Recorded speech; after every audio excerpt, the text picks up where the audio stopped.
sa lagay ng ating panahon. Ngayong hapon po ng March 29, 2025.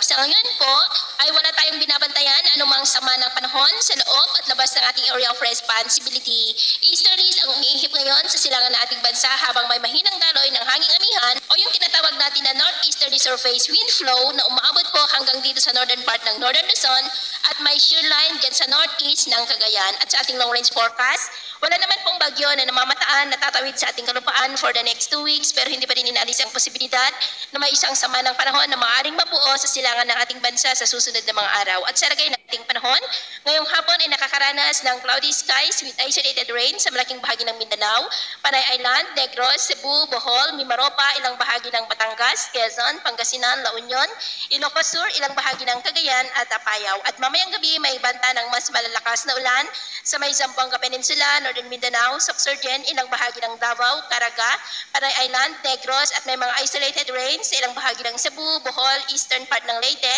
eastern Samar, Mimaropa, Ilocos Region at maging sa ilang bahagi ng Cagayan, lalo na po sa may Claveria at Santa Praxedes at ilang bahagi ng Apayao. Kaya mag-ingat po tayo dahil may mga tsansa pa rin ng mapagbaha at pagguho ng lupa. Dahil naman po mga baybayin, dahil sa mahinang daloy ng hanging amihan ay maalon po ngayon sa mga baybay ng Batanes at Babuyan Islands maging sa ilang baybay ng Pagudpod. Ng mga alon po ay posibleng aabot hanggang sa 2 to 2.6 meters height. Hanggat maaari ay iwasan na po muna natin ang papalaot dyan sa mga may kulay pula para mas makaiwas sa mga sakunang pangkarap.